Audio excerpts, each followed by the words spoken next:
Okay, so welcome. Let's get started. So this is developing iPad applications for visualization and insight. So the goal of this class is to take advantage of the possibilities of tablet computing to help people understand information. So just a note before we get started, all of these lectures are going to be videotaped and posted on iTunes University. So the presenters, we're mic'd up, but for student questions, there's a little microphone in front of you. So when you ask a question, just hold down the button on the microphone so that we can get a clear audio. Okay, so I'm Nicky Couture. I'm an assistant professor in the Human-Computer Interaction Institute here at Carnegie Mellon. My research is on how we use technology and collaboration to help people make sense of overwhelming amounts of information. And the TA for this course is Justin Cranshaw. Justin, can you just maybe stand up and so people can get a look at you? Justin's a graduate student here at Carnegie Mellon too. And we're lucky to have a team of software engineers from Apple who are going to be co-teaching this course with us. So I'll hand it off to Paul to do introductions. Sure. So we're all engineers from Apple's Pittsburgh office. We work on various parts of Apple's productivity suite, which is called iWork. Not everyone is here today, but a few of us are. Don Beaver, Ryan Poling, Max Crossley, Dave Finley, and Zach Payne. And in absentia, we have Greg Langmead and Patrick Thompson. And I think you're going to see all of these faces here at one point or another giving lectures on areas of our expertise.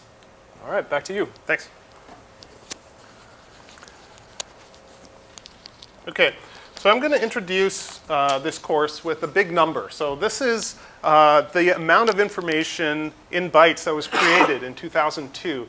And this number has been growing at a rate of 30% ever since. So just to give you some perspective, this is about 37,000 times the amount of information that's in the Library of Congress, right? And so this is a lot of information with a lot of potential for science, for learning, for innovation. But this is only useful if we can make sense of it, right? And when we talk about the human mind and what it's capable of, we run into some very different numbers, okay? So this is a much smaller number. This number is about the amount of information in chunks that we can hold in our heads at any given time. And unlike the other number, this one is not growing, okay? Actually, more recent studies put this number closer to 4 chunks. So we're on a slippery slope here. And with multitasking and the internet, who knows where this is going to go. But we have this paradox between the amount of information that's out there and the limited capacity of our cognitive processing. And this leads to a number of issues. So here's a few more nuggets about information overload. The daily New York Times now contains more information than the 17th century man or woman would have encountered in a lifetime. Relatedly, more information has been produced in the last 30 years than the last 5 millennia. And an average person would need 600,000 decades of nonstop reading to read the internet right now. Okay, think about that and think about the number of, there's still information being created, so the number of captioned cats they'd have to read after that would still be quite high. Okay, this has led to large, information overload has been implicated in a lot of kind of high-profile disaster cases. So the Gulf oil slick was one of the reasons that happened was because these drilling companies were relying on engineers to spot these minute changes in the data when they're sitting in front of these screens for 12 hours a day. Another example would be the financial crisis, in which Wall Street institutions were using borrowed money to bet on financial products that were so complex that to this day, few people understand how they work or what the consequences of their imploding value would be. Okay, one last example is the Challenger disaster. So what happened in the Challenger is that there was data that linked low temperatures with damage to the O-rings, but because of the way that data was visualized and presented, no one ever made that connection and a disaster resulted. Okay, so that's a lot of high-profile stuff, but even in our everyday lives, we have to make sense of information. And in fact, the average American spends almost 12 hours a day consuming information in one shape or form. So think about when you have to, you go out and buy a product. So if you want to decide if I want to buy an Apple iPad, there are 629 reviews of this iPad. Are you going to read 629 reviews of an iPad? Maybe not. There are ways that we can reduce that amount of information. So we have things like histograms, star ratings. We have ways of extracting reviews that we think are particularly helpful. But this still isn't enough information to allow you to make a decision. In a lot of cases, you're going to want more information that's here. And there's information that isn't even contained here. So things like, do I want to pay attention to screen resolution? Should I care about the battery life? Should I care about the app store? These are things that aren't contained here. And so how do we help people make sense of this? Here's another example. Think about when you went shopping in a supermarket. Okay? The number of products in a supermarket in 1974 was about 8,000 products. In 2002, that number has increased more than 6 times to 50,000. This is especially problematic if you're someone like me whose wife will leave him in front of a wall of salsas and go off and be able to collect everything else on the grocery list by the time I've chosen one, right? And hopefully some of you have this experience too. Okay, but we have a lot of opportunities nowadays with tablet computing. So it's a big change from the standard way of interacting with computers, which has been around for actually over 50 years now, where we have a mouse and a keyboard, where we have a screen that's sitting vertically in front of us, and we tend to be sitting on a chair, and we're sitting in front of a desk. And tablets open the door for new ways of interacting with information. Okay, so the most obvious is that we're touching things, right? We have gestures and touch and direct manipulation, which means that we're not mediated through a mouse or a keyboard. Because we can pick these things up and carry them around and actually interact with them while we're carrying them around, we can take them to new environments. And we can reach out to a broader audience than we do with traditional computers. And a few examples of these are people taking them to construction sites or archaeological digs or going on rounds with patients. And even in the home, we're changing where we use computers from in an office to on the couch. And that changes the kinds of information you want to use and the kinds of ways that you want to interact and consume it. So here's just a couple of examples. This is a fun one where, okay, here's a 1-year-old who's pretty good at interacting with this iPad. And because of the way that the gestures and the touch of the iPad reflect physicalities in the world, this 1-year-old has generalized to a magazine. The magazine here is a broken iPad. Okay, here's a very different case on the other end of the spectrum. Doctors in operating rooms have actually taken iPads. You have to put them in kind of sterile plastic bags, right? But you can take an iPad, you can load it with scans of that particular patient, and you can use those, you can manipulate those to get a view of exactly what you're operating on, not obstructed by all of the blood and everything else that's over there. And this is really remarkable, right? You're taking an enormous amount of information, you're taking it into an operating room, and you're able to interact with it in what is literally a life and death situation. So you can do this in real time. Okay, now there are some challenges as well to using tablets. There's limited screen real estate. You're not going to be carrying around, a 30-inch tablet with you, probably, although who knows what we'll see. There are input issues. So if you have big fingers, for example, and you try typing on an iPhone, you'll know what I'm talking about. But there's other ones that maybe aren't quite as obvious. So think about what's the last time that you hovered on your iPhone on a web page? What happens when you try to interact with an element on your tablet? Well, you're covering it up with the same finger that you're interacting with, right? So how do we deal with these issues? There's limited haptic feedback. So when I type on a keyboard, when I click on a mouse, I get tactile feedback about what just happened. And on a tablet, right now, you don't have very much feedback. And that can lead to problems when you have complex inputs, again, like typing.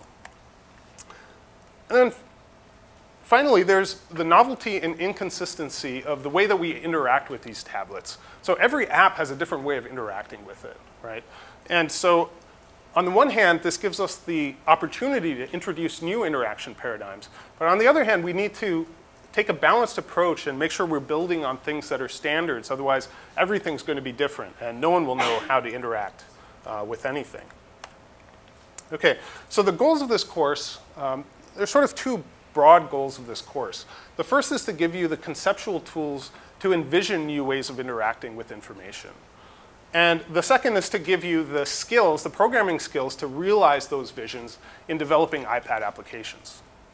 So let me give you a little preview of what the conceptual tools that we're going to be talking about are. And let me just say here that the balance of this class, both in terms of lectures and in terms of homeworks, will be about 1/4 on the conceptual tools and about 3/4 in practicing the programming skills that are associated with those.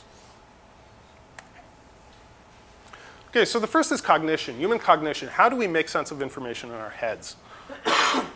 And there's a lot of things that we can talk about here. So one would be categorization. How do we deal with categories in the world? And this is important for everything. You know, if you've ever had difficulty categorizing your Facebook friends into one group or another, or determining, you know, which files should I put my folders in, how should that organization be, even web search, these all have to do with the way that we classify the world.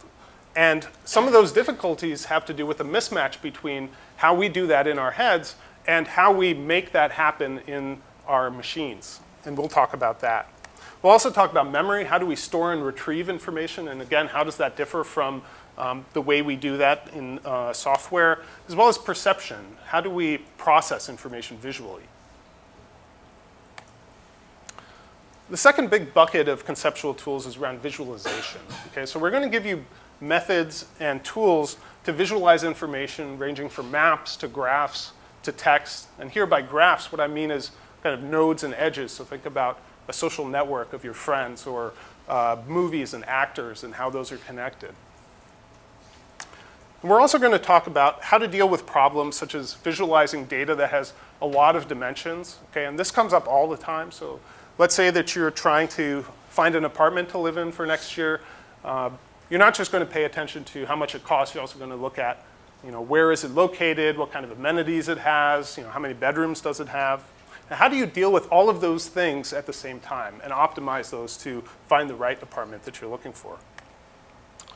And then finally, how do we deal with information that requires more surface area than our display accommodates? And are there ways that we can deal with that? For example, zoomable interfaces.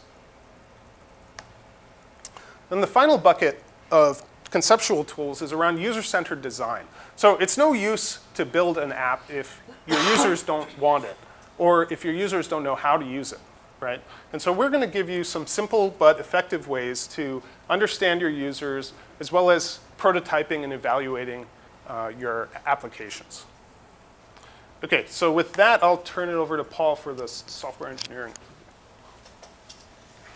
Should I pass it back to you for logistics? Sure. All right. So I'm going to give the same kind of quick whirlwind tour of some of the software engineering topics that we're going to be seeing over the course of this, this class. And we'll start by kind of motivating the discussion. What we're aiming for is kind of a top-down approach to software engineering. We're looking at two complementary questions. Are we building things right? That is to say, are we creating correct software that is high quality and with low bugs? But also, are we building the right things? Are we building things that have a compelling user experience that people really want to use, that people find intuitive to use? And this is where user-centered design comes into it. I think it's very valid to ask ourselves the question, why focus on the iPad? And I think there are a lot of good answers to this question. The iOS core technologies really give you a lot of power to start from a design-first software engineering approach, do some rapid prototyping of your UI. We're going to see a lot of these things. And there are a ton of cool things about the iPad. There are lots of cool sensors, from cameras to the GPS, accelerometer, there's a gyroscope. And that lends itself well to a rich design space. Incorporating touch interaction, but also, on the other hand, there are a couple of challenges here where we have limited screen real estate and we have limited computing and memory resources.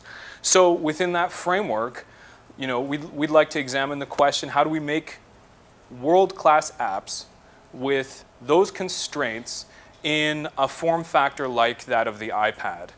And of course, one thing that never hurts is there's a vibrant developer community with a really active app store that can give you high visibility for the apps that you do develop.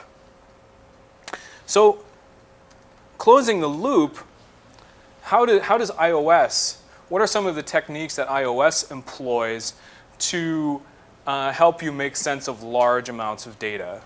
One of them is that there are standardized UI elements across many, many apps for iOS. Everyone has seen, for example, if you have music on your iPhone, it's presented in this tabular list. You can scrub through it very quickly, alphabetically on the right-hand side. And I'm sure that a lot of people have seen these, but you may not know that these are actually boilerplate UI elements built into the iOS SDK that you can reuse for your own apps. Things like tabs, page views, such as the home screen, where you can flip between different pages of apps, and master detail views, which we're going to come back to in just a moment. Full screen apps make a big difference when it comes to making sense of a lot of information. For example, I love interacting with maps on my iPad. There's just an immersive experience to having an app be full screen with not a lot of distracting Chrome and intuitive gesture-based interaction. I think that video that Nikki showed of this one-year-old interacting with an iPad as though it is the magazine that works and the paper one isn't, shows that there is something about touch and gesture interaction that is really intuitive. All of this, I think, adds up to a very, very versatile platform. So I'd like to do a quick demo and show you in particular what I mean when we talk about standardized UI elements.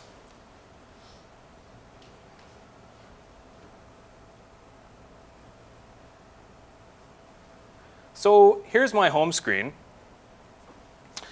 The first thing I'd like us to look at is a web page, and a web page that I consider to be very cluttered. So if we go to CNN.com, let's choose a random article. Is Mexico City safe from the drug war? I want to know about that. Maybe I'm going to Mexico City. Now, let's ask ourselves the question, what do I need to wade through in order to actually read this article? Well, I have a whole bunch of category tabs along the top. I have a big CNN banner that's not contributing to my experience of reading this article. Of course, I have Flo over here giving me my progressive ad. In case you didn't know, her name is Flo. And all story highlights over on this side, potentially related stories over on this side. It's all very busy. And so one of the new features in iOS 5 is the Safari Reader. I'm guessing it won't, there's a button on the right-hand side of my address bar, and if I click that button, it is going to strip away all of those extraneous elements that don't contribute to me consuming the information in this article and leave me with the text and the images.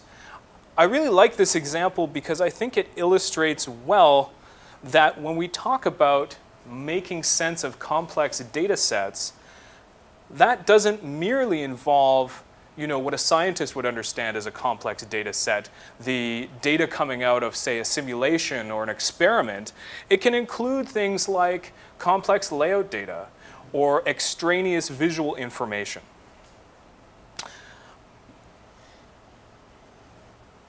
Moving on to one other example, the Settings app. So this app includes one of those tabular views that I was talking about. Here on the right-hand side, I have a table of different options, all of them under this General tab. And here, I also have sort of higher level options. So this is what we call a master detail view, where here I can access the master categories, and on the right-hand side, I can drill down for more detail. For example, if I wanted to look at my keyboard options, I tap here, and it slides in from the right my keyboard options. Now, you've probably all seen this type of interaction before, so why am I showing you this? Well, one of the things I want to get at is that, excuse me, is that these are standardized UI elements that you can reuse in your app from the iOS SDK, and you get a lot of it for free. So for example, up here at the top, I can't really highlight it very nicely, but you'll notice that the button to go back is the same as the title of the pane I was looking at here. You don't have to do that in code. You're going to get that for free if you use what's called a navigation controller. And we're going to see a lot of that later. So I think one of the strengths of iOS is the rich library of these reusable, oh, should have turned off my Wi-Fi, but then we couldn't have gotten to CNN. This rich library of reusable user interface elements that allow us to create apps that are instantly recognizable, instantly familiar for users who have seen other iOS apps. And now I do this. There we go. All right, so I'd like to dive deeper into this notion and talk a little bit about how we design iOS apps. What are the sort of earliest stages of the software engineering process for iOS apps? So taking again this settings example, right? What we had, or what we were looking at, that is to say, was this, and this is a simplified view. There are a bunch of options that were on the actual device that aren't here. We tapped on the keyboard and we're presented with this screen. So conceptually, as a user, I could imagine that what I basically did was transition between this first UI that I was looking at and this second UI I was looking at. And we might call that transition, for example, a navigation transition. But observe, of course, that there's an entire part of the UI, the right-hand side of our UI, this side, excuse me, the left-hand side, that wasn't involved in this, right? That has stayed the same. I've only interacted with the right-hand detail pane. So I think we can further refine this and imagine what we really did was sort of a transition only on the detail side. We navigated into the keyboard details. Up there, we were always looking at the same detail view. And one of these controllers might have, I'm using words that I haven't really defined, but one of these, let's say, detail tables might have multiple detail views, of course. One for location services, Twitter, Safari, photos, they could all look different. Now, the reason I'm getting into this is because I want to show you this. Oh, wow, that's really not visible. I wonder if I can control the brightness at all. All right, well, let's just try and talk through it. Basically, what this is a screenshot of Xcode, which is the IDE that we're going to be using for all of our iOS development. I hacked together this UI prototype that looks very much like the settings app. It's not the settings app. I don't have access to the settings app source. But except for the fact that there are some extraneous elements that we don't fully understand yet, such as this here split view controller and this navigation controller, this looks pretty similar to sort of the intuitive navigation or navigation architecture that we just sketched out, right? We have a master view with our different options, and this is one of the possible detail views. And one of the things that I think makes iOS a really appropriate target for a course like this is literally where you start. You start storyboarding out your application navigation, or I should say you can start that way. And I think this lends itself very, very well to a sort of top-down software engineering approach where the first question you're asking yourself is, how do I want my user interacting with this app? So let's talk a little bit about what we're actually going to be using in this class, tools and frameworks for iOS development. So the very bright screenshot that you saw or didn't see on the previous slide was a screenshot of Xcode. It is the one-stop shop for all of your Xcode or all of your iOS development needs. We're going to be using Xcode for design, rapid UI prototyping. We're going to be using it to write our code, running and debugging, also testing, which I didn't list. And there's a complementary app called Instruments, which is for debugging and profiling. We'll get into that a little bit later in the course. But the real meat of iOS development comes in the form of the frameworks. Frameworks are the Objective-C or Cocoa word for basically shared libraries, bundles of functionality that you can incorporate and reuse in your app. I realize that a word that isn't on here that's worth defining in and of itself is Cocoa. Cocoa is basically the library of Objective-C frameworks that makes up a large chunk of the iOS SDK. And to just give a quick example of a few of the ones we're going to see in this class, we're going to be talking about maps and interacting with the GPS to get user locations. We're going to be talking about presenting data from the web and web views basically. And we're going to be talking about interacting with the new in iOS 5 Twitter API that's built into the SDK.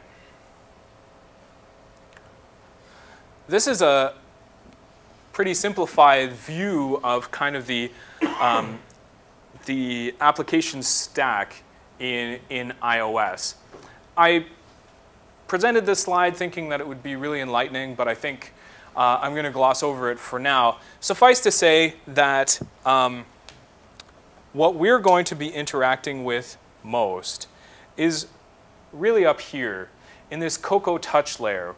Cocoa being the set of frameworks that I just defined, and UIKit being a subset of that provides you with a whole bunch of UI-driven elements.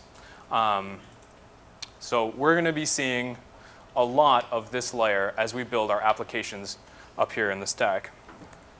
So let's see how it works. I'd like to just dive right in and show you a little bit about Xcode. We're going to gloss over a lot of the details, but I'm hoping that I can show you enough to get you excited about learning more, because I'm hoping that you'll agree that it's really quite shockingly easy to get your UI prototype at least up and running in Xcode.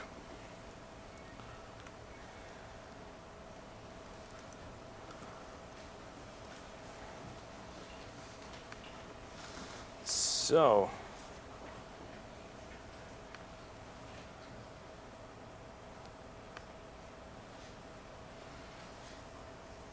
here we go. This is the first window you'll be presented with when you first open Xcode. I'm going to create a new project. I'm going to gloss over the details of the different types of projects. Suffice to say that for our purposes, we're going to create a single view application. And what would any programming class be without the hello world example? So we're going to do that. Down here, we can select if we want to. Is that legible? Can you guys read that at the back? We're going to select if we want to target our application for iPhone, iPad, or both. We're going to say just iPad for now. Here we go. And I'm going to put it right on my desktop.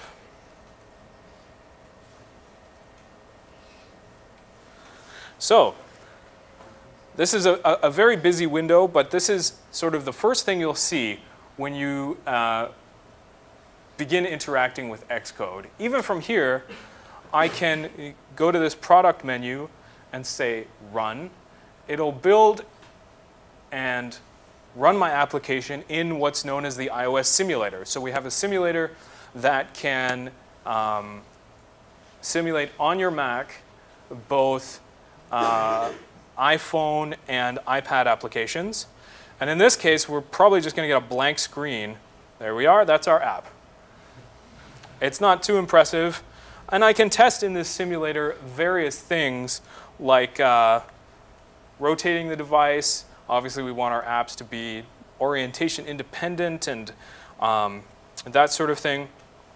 But this isn't too interesting. Let's get into the more fun stuff.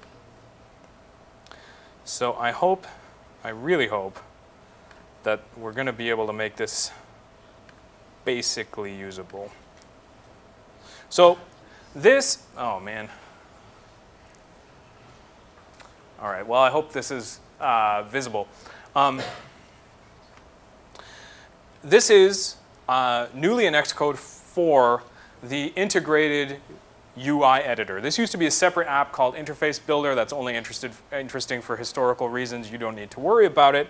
But what I'm looking at is what's called a scene in my storyboard that will define my application's navigation. One scene represents basically one screen full of data. It's a little bit more subtle than that in different settings, but for our purposes, that's a reasonable abstraction. And you probably can't see it, but there is an arrow right here that is telling me that this is what's called the initial scene. That is to say, when our app loads, this is the first thing that's going to be presented. Over here, I have what I just talked about as we were looking at, for example, the Settings app. This is my library of reusable UI elements that I can visually drag out and place on my UI. So let's, all right, well, I have to zoom in this far to actually place UI elements, but let's do it. I'm going to drag out a label.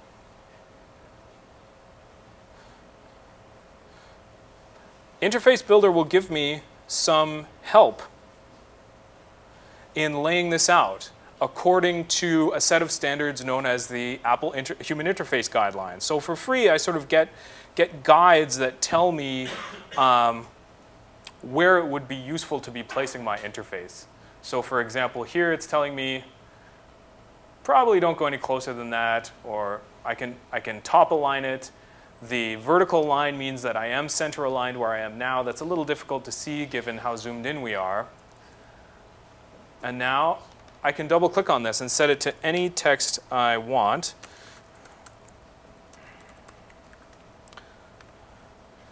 And let's run this again.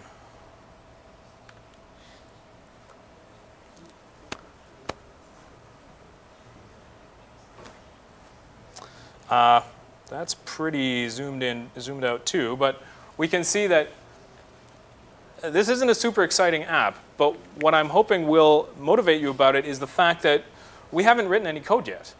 We have written 0 lines of code, and we have our Hello World app working.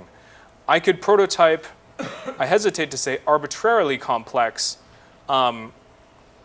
UIs within this very simple interface, but we can get a lot more complex than this. We have here elements representing buttons. You know what, let's just drag out a bunch of them and sort of see what we get. What we call segmented controls, sliders, and there is support within this UI for attaching these user interface elements together so that they interact. That probably sounds pretty abstract, but we're going to get into that in the next few lectures. I'm going a little faster than I sort of expected, so I'd actually like to continue this example really quick. I realize that I'm glossing over a lot of details, but I think it's useful to sort of see how we get started with iOS development. So this is a button element. I can place on it whatever text I want. I'm going to call it Say Goodbye. And what we're going to do is create one of the sort of multiple scene storyboards that we saw on the slides. I'm going to drag out another scene.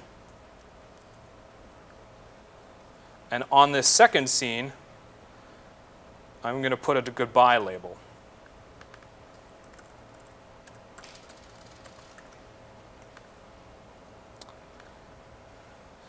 And now, oh man, this is a little difficult to navigate, but what I'm going to do is control drag from this button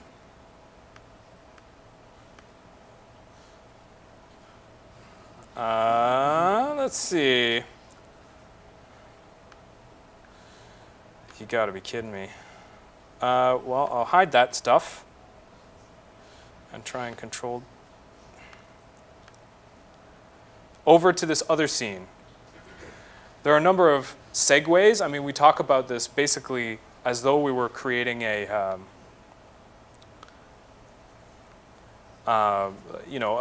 basically a set of scenes in a movie. And I'm going to embed this in a navigation controller.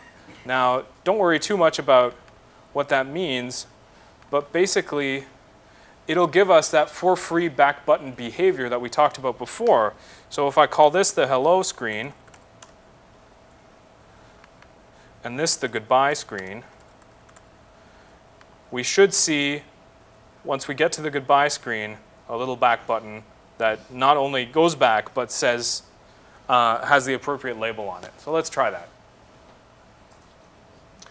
So this is starting to look a little bit more like a familiar OS app, iOS app, I should say. iOS apps often have this sort of title navigation bar.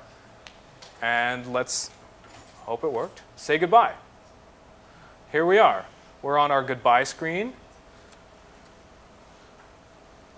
Our back button was populated correctly. We have our label, so we know that we're looking at the second scene that we added in our storyboard. I can go back. Obviously, these interface elements don't work yet. But again, I want to stress the fact that we haven't written any code. So we're gonna be looking over the course of this class very closely at rapid prototyping of iOS app UIs, how to, basically the two questions that I was talking about before, how to create correct software, we're building the right things, but also how to create well-designed software. Other way around. We're building things right, and how to create well-designed software, building the right things. So that was a bit of a whirlwind tour. Does anyone have any questions?